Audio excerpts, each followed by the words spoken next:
Hey everyone, Mackie Barr with Timberline Inspections. Today we're going to talk about what really matters with your home inspection. So you're going to get your inspection report, and a lot of it is going to be information about the house, and then a lot of it's going to end up being defects on there. So today we're going to talk real quick, and we're going to go over some of the things with the as far as what really matters on that inspection, and depending on how thorough your inspector was, and if you had a good inspector, they'll be significantly more in depth. But there is also just a lot of information about the house, but some of those things on there are just small maintenance tasks, and so we really need to differentiate between what's going on there. Okay, so there's really going to be four major things as far as your inspection goes. You're going to have your major defects. Okay, so these are things that, whether it's a structural issue, even your roof wearing out may be considered a major defect depending on how much service life is left on it. And then you have things that lead to major defects. So if you have a small leak in your roof, that's not really a major defect, but it leads to a major defect because water damage can cause severe framing issues. It'll cause significant cosmetic issues with the drywall, and so obviously that's a problem, and so we need to get those repaired. Then we're going to have things that hinder the financing of the house. So the inspector, unfortunately, is not going to be able to tell you everything that's going to hinder financing. He's going to be able to tell you a lot of things. And the reason he's not going to be able to tell you everything is because the appraisal process is very subjective to the actual appraiser that's out there on the site. You can get 4 different appraisers out there, and they're going to give you 4 different opinions. One may not write anything up. One may write 10 things up. One may think maybe 2 of those things are legitimate, so on and so forth. So because of that, the inspector is not going to be able to tell you everything that the appraiser is going to write up, but he should write up a lot of stuff that does come back fairly often. One of the things I see quite a bit is railings for FHA appraisals.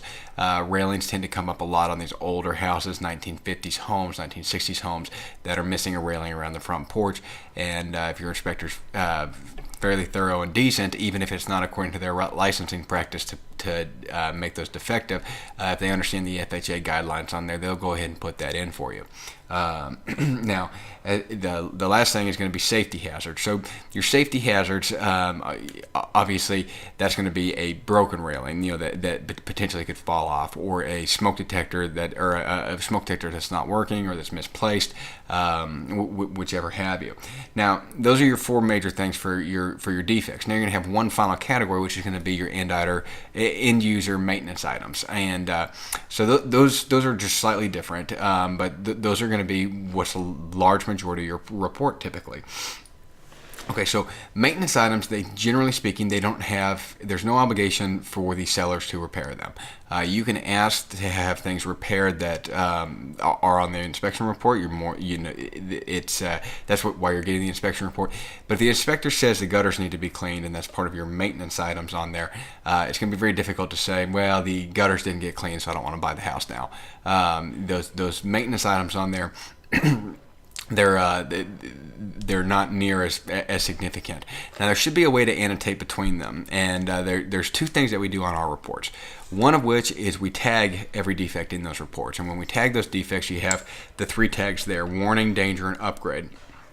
So upgrade is typically your maintenance items or very, very small defects. And then you're going to have your warning items, which are things that can typically lead to major issues. And then you'll have your danger, which is either going to be major issues or safety issues.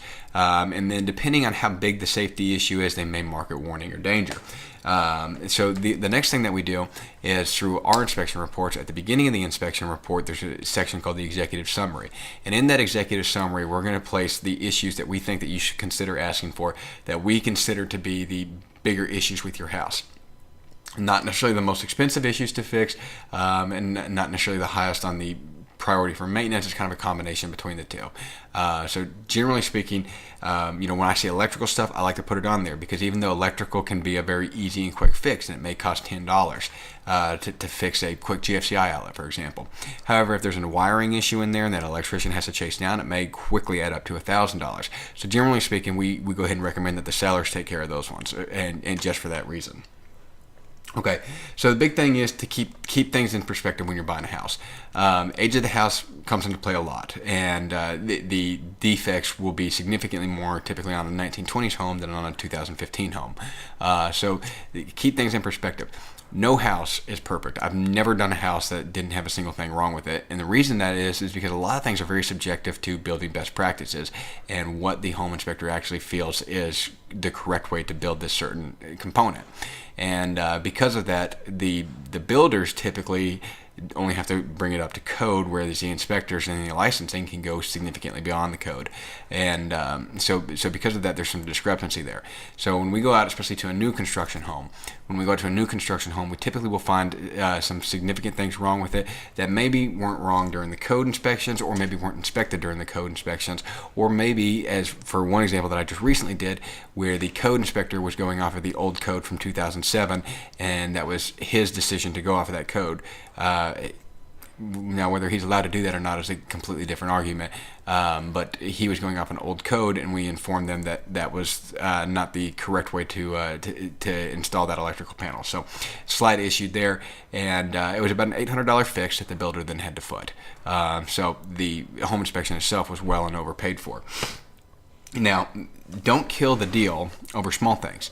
So there's going to be a lot of small things on that house, especially as we start getting into older homes. You may have some broken vinyl siding. You may have, again, gutters are clogged, downspouts missing.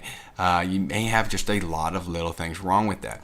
So it's not worth killing the deal if you just have a few minor issues.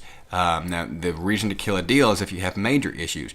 If you have a roof that's collapsing, or a horizontal crack along a structural wall, and that horizontal crack or that roof that's collapsing in, and the sellers are not willing to fix it, that may be time to walk on that, because then we start getting into not thousands of dollars but tens of thousands of dollars to repair. And so that would be a reason to walk on the house. A reason to not walk on the house is because they didn't clean the gutters. So, and like I said, that's not really that's not going to be considered a mandatory seller repair for that to actually have that done. Now, the last thing to note about home inspections is what really matters is cosmetic details. Generally speaking, home inspectors don't put cosmetic details in a home inspection, but again, that's somewhat subjective, because cosmetic defects can be caused by other things. And so, especially on newer construction homes, they may put some more of those cosmetic things in there, although they're not technically defective. The other thing that tends to happen is when the customer requests that cosmetic issue be put into the home inspection report. But there's limits there too.